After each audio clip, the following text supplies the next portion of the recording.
Selamat datang di Alur Donghua. Sebelum mendengarkan, jangan lupa subscribe, like, komen, dan share ya, biar Mimin tambah semangat. Selamat mendengarkan. Ini dia, Taoist Yuan. Loling segera berkata kepadanya. Yuan mengangguk dan mengangkat pedangnya saat Raja Gunung mengangkat cakar besarnya dan menyerang mereka. Yuan merasa seolah-olah sebuah batu besar mencoba menghancurkannya ketika dia menangkis serangan penguasa gunung. Aku akan mendukungmu. Loling menggunakan kesempatan itu untuk menusukkan pedangnya ke wajah Raja Gunung. Tetapi sayangnya, dengan satu raungan dari Raja Gunung, Loling terlempar jauh akibat tekanan udara yang luar biasa. Loling, apa kau baik-baik saja? Tanya Yuan sambil mendorong cakar Raja Gunung ke samping. Aku tidak terluka, jawabnya cepat. Pergi sana dasar semut manusia. Kau tak punya kualifikasi untuk ikut campur dalam pertempuran kami. Teriak penguasa gunung padanya. Aku mengerti kau marah karena apa yang terjadi pada anakmu. Tapi apakah kau benar-benar harus membunuh begitu banyak orang yang tidak bersalah dan menghancurkan seluruh kota demi balas dendam? Jangan coba membujukku, bocah nakal. Aku akan membunuh semua orang di kota ini meskipun itu adalah hal terakhir yang kulakukan, dan tidak ada yang bisa kau lakukan untuk menghentikannya. Penguasa gunung meraung lagi, dan auranya mulai tumbuh semakin kuat dan tirani. Jika memang begitu, lihat saja bagaimana aku akan menghentikanmu. Mata Yuan berbinar terang dan pedangnya mulai bergetar, seolah-olah dipenuhi kegembiraan. Serangan pedang berdarah. Cahaya merah berkelebat di depan mata penguasa gunung, dan sebelum ia sempat bereaksi, pedang Yuan sudah berada tepat di depan matanya. Sang penguasa gunung dengan cepat menutup kelopak matanya untuk melindungi matanya dengan kulitnya yang sekeras baja. Tetapi sayangnya, pedang Yuan jauh lebih tajam dari yang diperkirakannya dan menembus kulitnya yang keras. Penguasa gunung menjerit kesakitan saat darah menyembur dari matanya. Cih, aku tidak bisa mencapai otaknya dan membunuhnya dalam satu serangan. Yuan mendesak kesal setelah dengan susah payah mencabut pedangnya dari wajah Raja Gunung. Aku akan membunuhmu! Aku akan membunuhmu!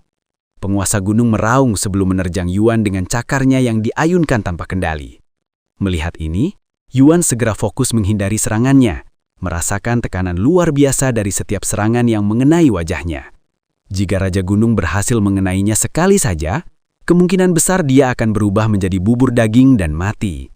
Setelah menghindari belasan serangan, Yuan akhirnya melihat kesempatan untuk membalas, dan dengan cepat menusukkan pedangnya ke mata Raja Gunung yang tidak terluka. Berani-beraninya kau! Tanpa alat penglihatannya, penguasa gunung sangat lumpuh dalam pergerakannya dan kemampuannya untuk mempertahankan diri dari serangan Yuan yang datang. Rasanya menyebalkan kan tanpa kemampuan untuk melihat? Aku sangat memahami perasaan itu, dan aku memberimu kesempatan terakhir untuk pergi sebelum aku benar-benar membunuhmu. Merasa bahwa sudah sepatutnya ia menunjukkan belas kasih kepada Raja Gunung yang telah kehilangan anaknya karena manusia, meskipun ia adalah monster. Apalagi dulunya ia hidup damai dengan manusia. Meskipun aku pergi hari ini, kebencianku terhadap manusia dan tempat ini tidak akan pernah meredah. Kecuali kau membunuhku hari ini, aku pasti akan kembali untuk balas dendam. Kalau begitu, kau tidak memberiku pilihan lain padaku. Yuan menyipitkan matanya dengan perasaan penuh tekad, dan dia mengencangkan cengkramannya pada pedang. Serangan pedang berdarah. Yuan menerjang Raja Gunung sebelum menusukkan pedangnya ke depan. Dan karena Raja Gunung tidak dapat melihat, ia tidak dapat bereaksi, sehingga Yuan dengan mudah menusuk lehernya. Selamat! Pemain Yuan telah menjadi pemain pertama yang berhasil mengalahkan bos elit, binatang hitam. Kau telah menaklukkan penguasa Gunung Pang.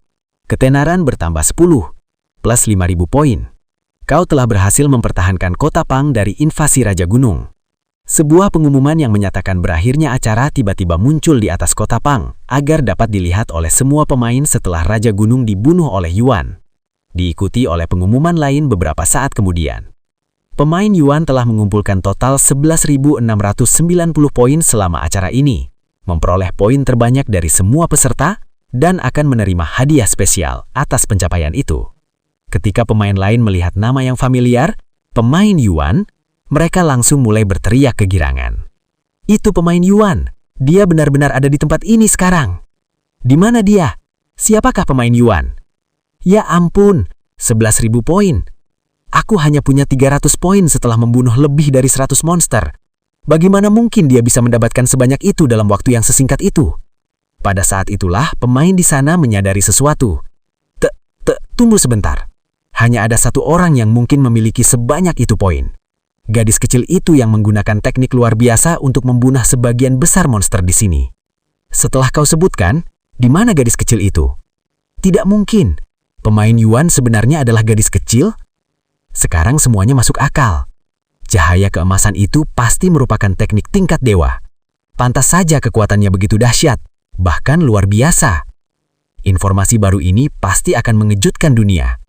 Cepat, seseorang buru-buru unggah ini ke internet. Dunia harus tahu tentang ini sesegera mungkin. Hahaha, ternyata kita selama ini membuang waktu mencari pemain pria, padahal seharusnya kita mencari pemain wanita. Ini lucu sekali. Orang-orang di sana mulai keluar dari akun mereka untuk menyebarkan berita di internet. Sama sekali tidak menyadari kekacauan yang akan ditimbulkannya oleh kesalahpahaman ini di masa depan. Sementara itu, pemain Yuan yang asli diam-diam menatap mayat Raja Gunung, merasa sedikit bersalah karena telah membunuhnya. Seperti halnya manusia normal lainnya, akan menjadi gila karena kesedihan jika anak-anak mereka terbunuh. Aku tidak bisa cukup berterima kasih padamu karena telah melindungi kota Pang dan warga sipil yang tak bersalah yang tinggal di sini. Taois Yuan? Loling tidak sengaja muncul di belakangnya dan berkata kepadanya dengan kepala tertunduk. Terima kasih telah mengalahkan Raja Gunung Senior Yuan. Para penjaga juga membungkuk kepadanya dengan sudut 90 derajat. Tidak perlu berterima kasih padaku. Meskipun ada alasan yang sah untuk balas dendam, aku tidak bisa membiarkan seluruh kota jatuh dan ribuan orang tak bersalah mati karenanya, kata Yuan kepada mereka. Beberapa saat kemudian, Xiao Hua kembali ke sisinya dan berkata, bagus sekali kakak Yuan. Kamu juga Xiao Hua. Taois Yuan, para penjaga akan menangani semuanya dari sini. Mari kita kembali ke sisi ayahku. Dia perlu tahu bahwa kota ini sudah tidak lagi dalam bahaya, kata Loling kepadanya setelah beberapa waktu kemudian. Sementara Luoling mengantar Yuan kembali ke kediaman Tuan, dunia nyata dilanda kekacauan total akibat informasi baru mengenai pemain Yuan yang baru saja muncul di internet. Berita mengejutkan. Pemain Yuan ternyata perempuan dan seorang gadis kecil pula. Informasi baru mengenai pemain Yuan telah muncul. Pemain Yuan saat ini berada di kota Pang. Informasi baru tentang pemain Yuan mengejutkan seluruh dunia. Namun tidak semua orang mau mempercayai informasi baru ini, meskipun ada bukti meyakinkan dari para pemain yang telah berpartisipasi dalam membela kota Pang. Karena terlalu sulit dipercaya bahwa seorang gadis kecil tanpa latar belakang apapun bisa menjadi pemain nomor 1 di dunia. Bahkan ada beberapa orang yang ingin memastikan sendiri apakah informasi ini benar, jadi mereka mulai menuju kota Pang tanpa memperdulikan seberapa jauh jarak mereka dari tempat itu saat itu. Di kediaman Tuan Kota Lo. Ayah, apakah ayah baik-baik saja? Luoling langsung pergi ke kamar ayahnya yang sedang dirawat setelah pulang ke rumah. Linger, kenapa kau di sini? Apa yang terjadi dengan upaya mempertahankan kota? Bagaimana dengan Raja Gunung? Tanya Tuan Kota Lo dengan wajah cemas sambil berbaring di tempat tidur dengan perban berlumuran darah di sekujur tubuhnya. Tenanglah dan dengarkan aku, ayah. Semuanya telah diselesaikan oleh Taois Yuan. Dia tidak hanya mempertahankan gerbang kota dari invasi, tetapi bahkan mengalahkan Raja Gunung sendirian. Sekarang kota ini aman. Luoling menjelaskan situasinya kepadanya dengan wajah berseri. Ah, apa? Benarkah? Kota Pang kita sudah aman. Mata Tuan Kota Lo berbinar-binar karena emosi setelah mendengar berita itu. Iya, ayah. Semuanya benar. Jadi ayah bisa beristirahat dan fokus pada penyembuhan luka-luka ayah, kata Luoling kepadanya. Aku tidak tahu harus berkata apa, Taois Yuan.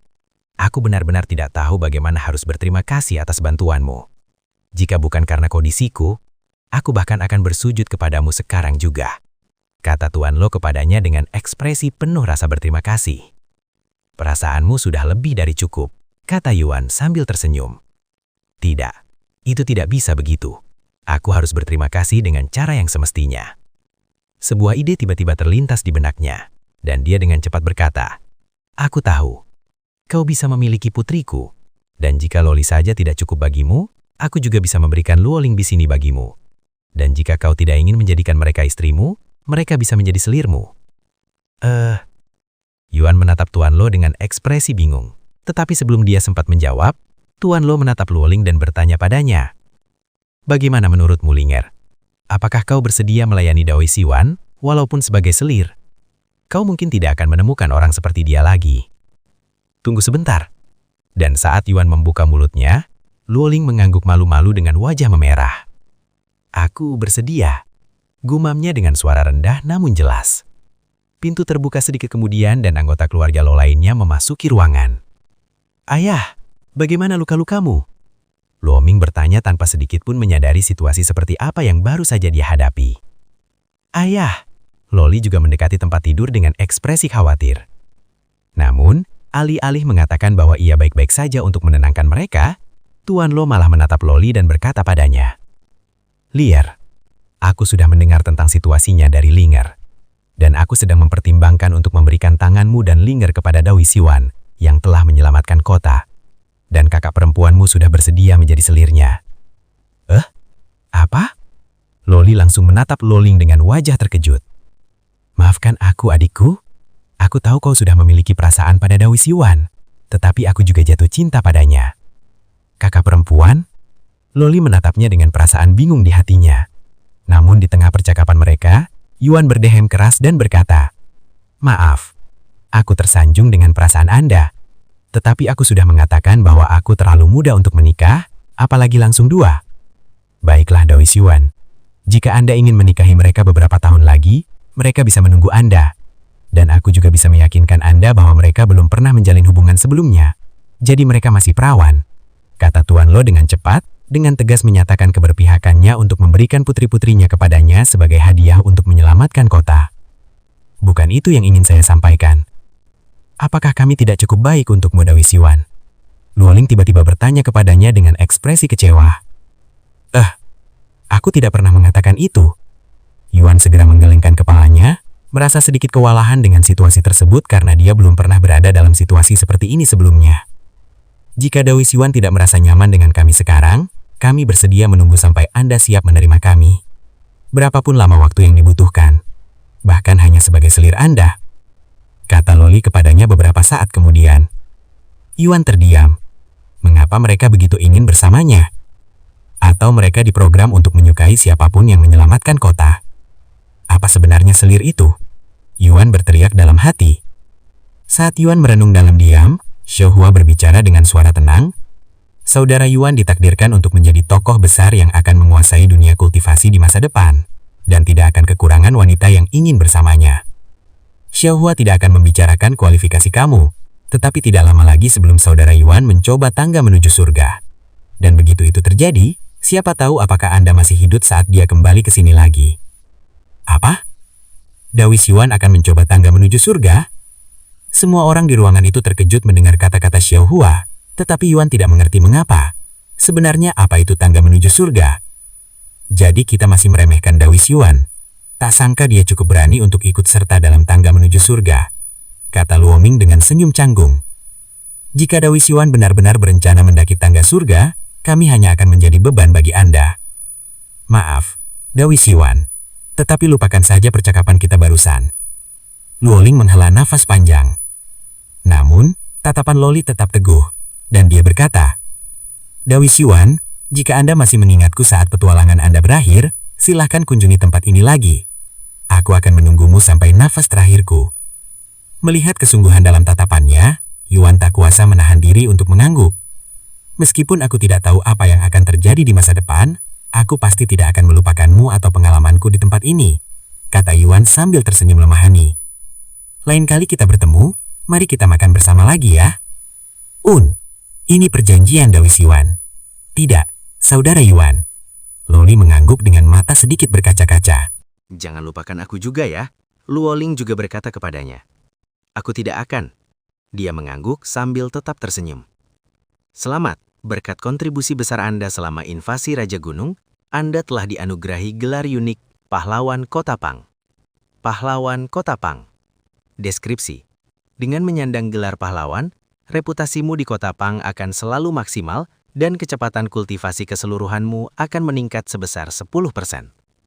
Luoli telah ditambahkan keikatanmu. Tingkat kedekatan Luoli telah meningkat menjadi kenalan. Tingkat kedekatan Luoli telah meningkat menjadi teman. tingkat kedekatan Luoli telah meningkat menjadi intim. Selamat, tingkat kedekatanmu dengan Luoli telah mencapai tingkat intim. Anda telah memperoleh efek berikut dari level ikatan Luoli.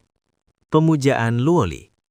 Pemujaan Luoli meningkatkan pesona Anda sebesar 10 dan kerusakan keseluruhan sebesar 15%. Pesona meningkatkan daya tarik Anda secara keseluruhan. Kerusakan keseluruhan. Semua kerusakan yang Anda timbulkan pada orang lain akan terasa lebih menyakitkan. Luoling telah ditambahkan ke ikatanmu. Tingkat kedekatan Luoling telah meningkat menjadi kenalan. Tingkat ikatan Luoling telah meningkat menjadi teman. Tingkat kedekatan Luoling telah meningkat menjadi intim. Anda telah memperoleh efek berikut dari level ikatan Luoling. Pemujaan Luoling. Pemujaan Luoling meningkatkan pesona Anda sebesar 20 dan keberuntungan sebesar 10. Keberuntungan meningkatkan peluang monster menjatuhkan inti monsternya. Kota Pang telah ditambahkan ke asosiasimu. Karena tindakan heroikmu yang menyelamatkan kota, hubunganmu dengan Kota Pang telah meningkat secara signifikan. Karena tingkat kedekatanmu dengan Luoli, putri dari keluarga Loi, hubunganmu dengan Kota Pang telah meningkat secara signifikan. Karena tingkat kedekatanmu dengan Luoling, putri dari keluarga Loi, hubunganmu dengan Kota Pang telah meningkat secara signifikan. Berkat tindakanmu di Kota Pang, ketenaranmu meningkat sebanyak 50. Hubunganmu dengan Kota Pang telah mencapai tingkat maksimal. Karena hubunganmu dengan Kota Pang, semua monster dalam radius 1000 mil dari Kota Pang akan menjatuhkan inti monster mereka 2 kali lebih sering.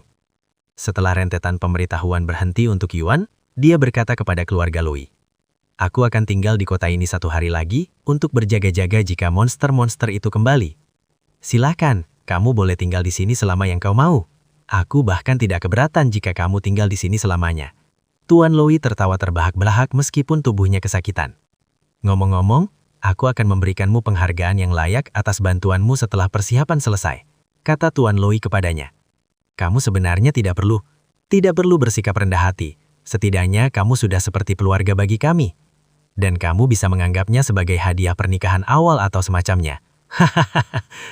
Tuan Loi tertawa lagi. "Sial, sakit sekali." Tuan Loi mengumpat dengan suara kesakitan setelah tertawa terlalu keras. "Istirahatlah ayah, kami akan mengurus semuanya untukmu," kata Luoling kepadanya. "Terima kasih," gumamnya sebelum tertidur beberapa saat kemudian. "Kamu bisa beristirahat di kamarmu, Kakak Yuan. Jika kamu butuh sesuatu, beritahu aku dan aku akan berusaha sebaik mungkin untuk membantumu," kata Luoli kepadanya dengan pipi memerah sebelum ia cepat-cepat berjalan menuju pintu. "Sampai jumpa nanti, Kakak Yuan." Luoming melambaikan tangan kepadanya dengan santai. Setelah berita tentang pemain Yuan menyebar di internet, ribuan pemain mulai berbondong-bondong menuju Kota Pang dalam harapan dapat bertemu dengan pemain Yuan yang dikabarkan sebagai gadis kecil yang imut. Tentu saja, Yuan sendiri sama sekali tidak menyadari kesalahpahaman tentang dirinya yang telah menyebar di internet, dan dia diam-diam berlatih di kediaman Loi. Beberapa jam telah berlalu sejak invasi Raja Gunung, dan Luoli menarik napas panjang sebelum mengetuk pintu kamar Yuan. "Kakak Yuan, ini Luoli," katanya dari luar. "Kamu bisa masuk," jawab Yuan beberapa saat kemudian. "Apakah kamu sedang berlatih kultivasi? Aku harap aku tidak mengganggu kultivasimu," kata Luoli setelah melihat energi spiritual yang berkumpul di sekelilingnya. "Tidak apa-apa, aku tadi juga mau istirahat," kata Yuan sambil turun dari tempat tidur, merasa sedikit kaku karena duduk dalam posisi yang sama selama berjam-jam. "Apakah kamu butuh sesuatu dariku?" tanyanya beberapa saat kemudian. "Justru sebaliknya, kami telah selesai menyiapkan hadiah atas kontribusi Anda selama invasi Raja Gunung, dan kami ingin Anda menerimanya sekarang." "Baiklah," Yuan mengangguk sebelum mengikutinya keluar bersama Xiaohua di sisinya.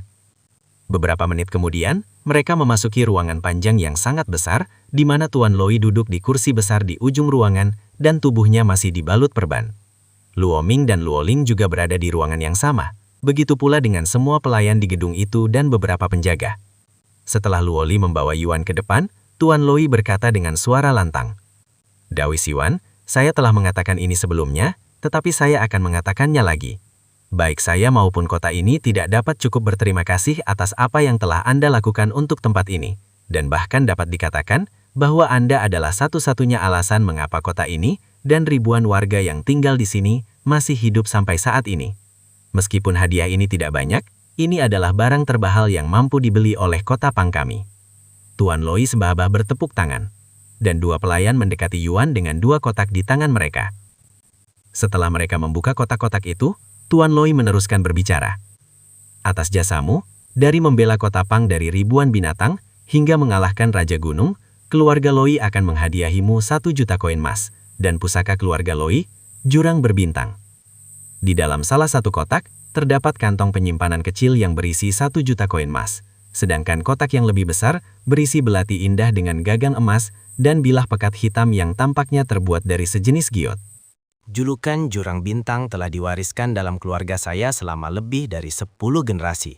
Tetapi tidak seorang pun dalam keluarga yang pernah mampu menggunakannya. Seolah-olah pedang itu memiliki kesadaran sendiri. Mungkin Anda, Taoist Yuan, yang suatu hari nanti akan mendaki tangga menuju surga, dapat menggunakannya. Sebuah belati, tapi aku hanya pernah berlatih menggunakan pedang. Yuan menatap belati hitam yang berkelap-kelip itu, yang tampak seperti berisi seluruh alam semesta di dalamnya dengan ekspresi bingung, merasakan semacam keterikatan dengannya. Kakak Yuan, itu adalah senjata jiwa. Xiao Hua tiba-tiba berkata kepadanya dengan suara rendah, dan ketika Yuan menoleh untuk melihatnya, dia hanya bisa melihat ekspresi terkejut di wajahnya. Namun karena ini bukan waktu atau situasi yang tepat untuk meminta penjelasan darinya, Yuan hanya bisa menunggu sampai nanti untuk bertanya kepadanya. Terima kasih banyak atas hadiah Anda. Saya bersumpah akan menjaganya dengan aman apapun yang terjadi. Yuan dengan rendah hati membungkuk kepada mereka sebelum menerima hadiah itu, karena ia telah belajar bahwa membungkuk di dunia ini berarti menunjukkan rasa hormat setelah melihatnya berkali-kali. Selamat, kamu telah mendapatkan senjata jiwa. Begitu Yuan menerima hadiah-hadiah itu, sebuah pengumuman muncul di langit yang dapat dilihat oleh semua orang kecuali Yuan. Selamat, pemain Yuan telah menjadi pemain pertama yang mendapatkan senjata jiwa. Namun para pemain merasa bingung dengan pengumuman tersebut, karena ini adalah pertama kalinya mereka mendengar tentang senjata jiwa. Sebenarnya apa itu senjata jiwa dan apa perbedaannya dengan senjata biasa? Setelah hadiah dibagikan, Tuan Lo kemudian berkata kepada Yuan, "Ngomong-ngomong, kita telah mengumpulkan semua inti monster dari invasi Raja Gunung. Kita berhasil mengumpulkan 241 inti monster di tingkat murid roh dan inti monster alam prajurit roh Raja Gunung. Dan aku juga ingin memberikannya semua kepadamu karena kaulah yang membunuh sebagian besar dari mereka." Namun Yuan berkata, "Kau bisa mendapatkan inti monster tingkat murid roh. Aku hanya membutuhkan inti monster prajurit roh." Kau yakin, Taoist Yuan? Jika kau menjualnya, kau bisa mendapatkan lebih banyak emas. Dia mengangguk dan berkata, 1 juta koin emas lebih dari cukup untukku saat ini. Jika perlu, aku ingin menyumbangkan inti monster itu kepada para penjaga yang juga mempertaruhkan nyawa mereka membela kota kemarin. Ketika para penjaga di ruangan itu mendengar kata-kata Yuan, wajah mereka langsung berseri-seri, dan mereka diam-diam berterima kasih kepada Yuan dalam hati mereka. Aku mengerti, jika itu permintaanmu, aku akan meninggalkan inti monster Raja Gunung bersamamu dan membagikan sisanya kepada para penjaga. Tuan Lo mengangguk dengan senyum setuju di wajahnya. Kultivator baik hati seperti Yuan sulit ditemukan saat ini, dan ia sangat senang mengetahui bahwa putri-putrinya mungkin akan diasuh oleh seseorang seperti dia di masa depan. Beberapa saat kemudian, Tuan Lo berkata kepadanya, "Sarapan hampir selesai, Taoist Yuan. Apakah Anda tertarik?" Tentu saja, dia mengangguk tanpa ragu.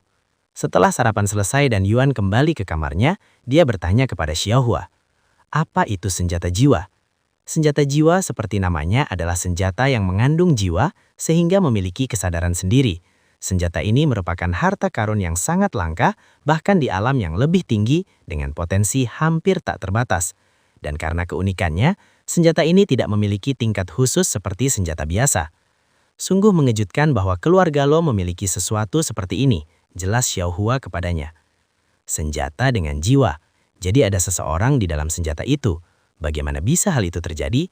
Tanya Yuan masih bingung dengan konsep tersebut. Itu tidak sepenuhnya benar, Kakak Yuan. Tidak ada seseorang di dalam senjata itu. Istilah jiwa sebenarnya tidak berarti ada seseorang di dalam senjata itu. Itu hanyalah senjata dengan kesadaran cukup untuk memilih tuannya. Oh, jadi aku tidak bisa berbicara dengannya, kata Yuan dengan ekspresi sedikit kecewa. Itu mungkin juga bukan kasusnya, Saudara Yuan. Karena senjata jiwa secara dasar adalah senjata hidup yang menjadi lebih kuat bersama tuannya. Ada kemungkinan jiwanya dapat berevolusi di masa depan sehingga memungkinkannya untuk berbicara. Senjata jiwa bisa menjadi lebih kuat. Tak berharap mengapa kau bilang itu memiliki potensi tak terbatas.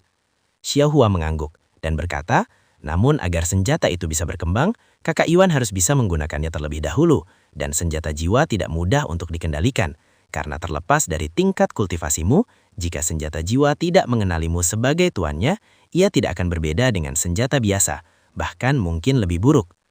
Yuan mengangguk, lalu dia mengambil belati hitam yang indah itu dan menatapnya dengan ekspresi terpesona.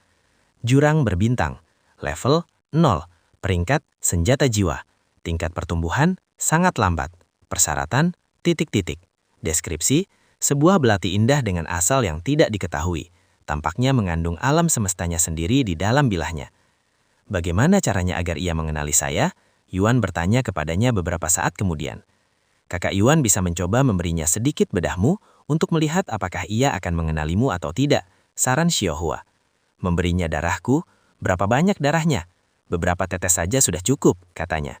Yuan mengangguk dan menarik nafas dalam sebelum menusukkan jarinya dengan ujung jurang berbintang, lalu meneteskan beberapa tetes darahnya sendiri ke dalamnya. Saat darah Yuan menyentuh belati jurang berbintang, darahnya meresap ke dalam bilah belati itu, dan Yuan bisa melihat darahnya diserap oleh bintang-bintang berkelipan di dalam bilahnya. Beberapa saat kemudian, belati itu mulai bergetar. Apa yang terjadi, Xiaohua? Tanya Yuan dengan ekspresi nervous. Ia bereaksi dengan darahmu, Kakak Yuan. Ada kemungkinan besar ia akan mengenalimu. Cepat, beri dia lebih banyak darahmu, desaknya dengan wajah penuh semangat. Yuan mengangguk dan meneteskan beberapa tetes darah lagi ke belati yang bergetar itu. Saat belati itu menyerap lebih banyak darah Yuan, getarannya semakin kuat, dan belati itu sendiri bahkan mulai memanas. Ini membakarku. Yuan menjatuhkan belati itu ketika terasa terlalu panas untuk dipegang. Namun seolah-olah gravitasi berhenti bekerja, jurang berbintang tidak jatuh ke lantai dan tetap melayang di hadapan Yuan. Setelah beberapa saat melayang di udara, jurang berbintang akhirnya berhenti bergetar. Coba sentuh Kakak Yuan, kata Xiaohua tiba-tiba kepadanya. Yuan mengangguk dan meraih belati itu. Setelah menusuknya beberapa kali untuk memastikan tidak panas, Yuan mengambil belati itu. Selamat, Anda telah diakui oleh jurang berbintang sebagai master barunya. Anda telah memperoleh gelar master senjata jiwa. Aku berhasil, Xiaohua. Ia mengenaliku sebagai tuan barunya. Merasakan semacam ikatan dengan belati itu, Yuan berkata kepadanya dengan penuh kegembiraan setelahnya. Xiaohua mengangguk sambil tersenyum. Senjata jiwa itu jelas mengakui potensi tak terbatas Kakak Yuan. Bagaimana cara agar tanaman ini tumbuh lebih kuat? Tanyanya padanya. Senjata jiwa secara alami akan tumbuh kuat bersama sang guru. Jadi selama saudara Yuan terus menjadi lebih kuat, begitu pula senjata jiwa. Namun jika Anda ingin membuatnya tumbuh lebih cepat, Anda dapat memburu monster dengan senjata jiwa sehingga dapat menyerap darah mereka dan tumbuh lebih kuat dengan cara itu. Tapi saya tidak tahu teknik belati lain selain teknik 1000 pisau, dan itu untuk memasak, katanya. Bahkan teknik yang tampaknya tidak berbahaya dan tidak berguna seperti teknik memasak dapat menjadi mematikan dalam pertempuran jika digunakan dengan benar, saudara Yuan. Yuan mengangguk dan berkata, aku rasa aku bisa mencoba menggunakan teknik 1000 pisau dengan belati ini pada monster yang lebih lemah ketika aku punya waktu. Sementara itu, di kamar Tuan Lo, seorang penjaga berkata kepadanya, Tuan Lo, telah terjadi peningkatan jumlah pengunjung di kota kita sejak invasi penguasa gunung, dan mereka semua adalah kultivator. Apa? Apakah kau tahu alasannya? Tanya Lord Lo. Kami menanyakan alasan mereka datang ke kota kita, dan beberapa di antara mereka mengatakan bahwa mereka berada di sini untuk pemain Yuan. Apakah yang mereka maksud adalah Taoist Yuan?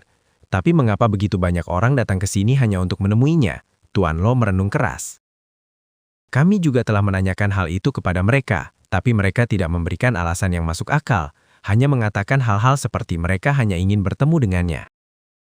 Tuan Lo mengangguk dan berkata kepada penjaga beberapa saat kemudian, beritahu Taoist Yuan tentang situasinya, karena orang-orang ini datang ke sini untuknya, akan lebih baik jika dialah yang memutuskan apa yang harus kita lakukan dalam situasi ini. Beberapa saat kemudian, penjaga itu menjelaskan situasinya kepada Yuan yang akhirnya berkeringat dingin.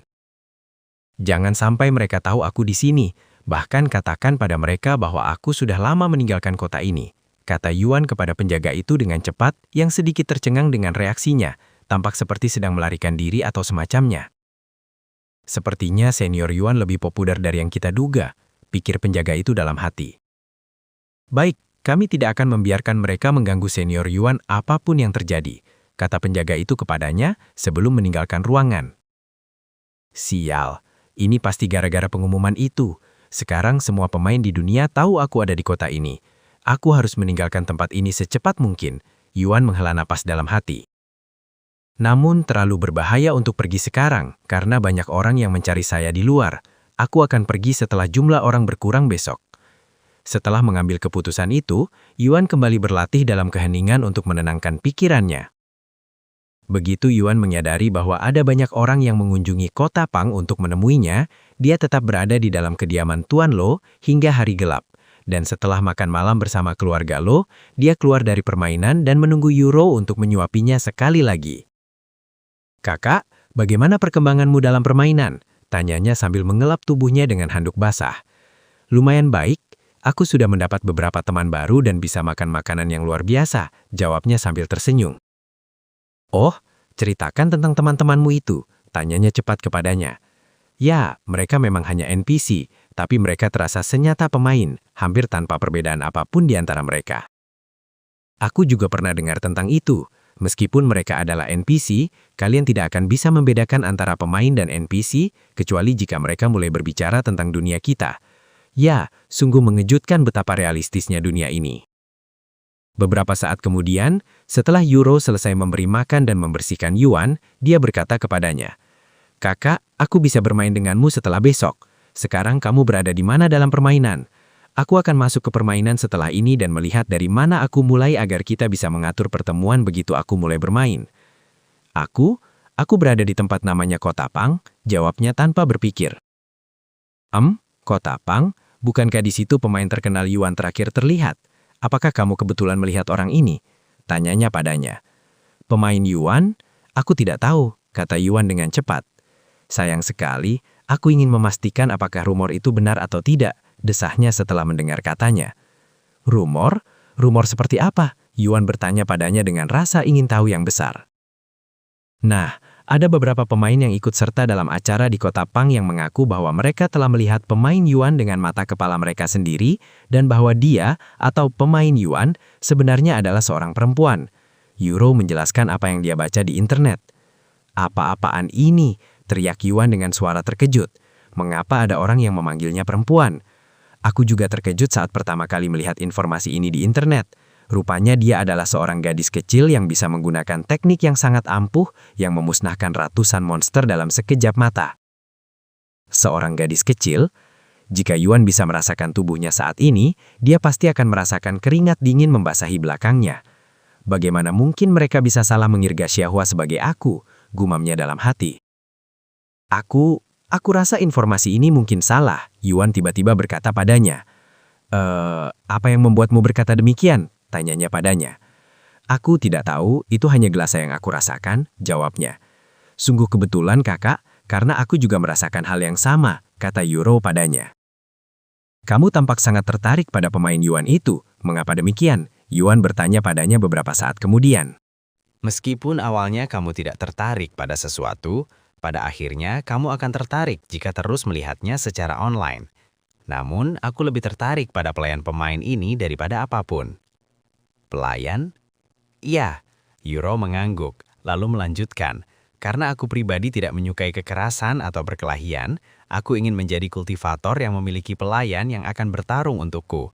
Dan aku penasaran seperti apa rupa pelayan tingkat dewa. Monster dengan tingkat setinggi itu pasti sangat kuat kan? Seperti Phoenix atau naga." "Sebenarnya dia manusia dan seorang gadis kecil pula," Yuan menjawab Yuro dalam hatinya. Setelah mengobrol beberapa menit, sebagian besar tentang jenis pelayan apa yang dia inginkan begitu dia mulai bermain game, Yuro berkata kepadanya, "Sudah larut kakak, aku akan membuat karakterku malam ini dan aku akan memberitahumu di mana aku berada besok pagi." "Oke, selamat malam Yuro." "Selamat malam kakak." Yuro mematikan lampu sebelum meninggalkan ruangan. Karena Yuro ingin memiliki pelayan, aku harus bertanya pada Xiaoha besok apakah ada cara untuk menjinakkan monster. Yuan berpikir dalam hati sebelum tertidur. Sementara itu, di dalam kamarnya, Euro berbaring di tempat tidur dengan helm yang digunakan untuk bermain cultivation online di kepalanya. Sesaat setelah menekan tombol daya, Euro merasakan kesadarannya perlahan-lahan dipindahkan ke tempat lain oleh sebuah kekuatan misterius. Beberapa saat kemudian, ketika dia membuka matanya, seorang lelaki tua dengan tatapan mendalam sudah menatapnya dari jarak beberapa meter, dan mereka tampak berada di dalam ruangan putih ini. "Halo," Euro memberanikan diri untuk berbicara dengannya. "Siapa namamu?" tanyanya pada wanita itu dengan suara dalam namun jelas. "Euro." "Letakkan tanganmu di sini." Lelaki tua itu mendorong bola kristal ke arahnya. Euro mengangguk dan meletakkan tangannya di atas bola kristal. Beberapa saat kemudian, statusnya muncul. Nama, Euro. Budidaya, tidak ada. Warisan, tidak ada. Garis keturunan, tidak ada. Fisik yin murni. Kekuatan fisik, 62. Kekuatan mental, 80. Kekuatan jiwa, 54. Pertahanan fisik, 40. Pertahanan mental, 90. Seperti kekecewaan terpancar di mata lelaki tua itu setelah melihat status Euro, dan dia menghela napas dalam hati. Satu lagi yang bakatnya hanya sedikit di atas rata-rata. Mengapa aku begitu tidak beruntung dibandingkan dengan wanita dingin yang bertemu seseorang dengan fisik pemurnian surga yang legendaris? Aku yakin surga menyimpan dendam terhadapku. "Apakah semuanya baik-baik saja, senior?" tanya Euro setelah melihat ekspresi sedihnya. "Meskipun kau mungkin tidak memiliki bakat luar biasa, kau seharusnya bisa menjalani hidup yang nyaman dengan fisik yin murni. Semoga beruntung, nona muda," kata lelaki tua itu kepadanya sebelum menghilang ke dalam ruang retak di belakangnya.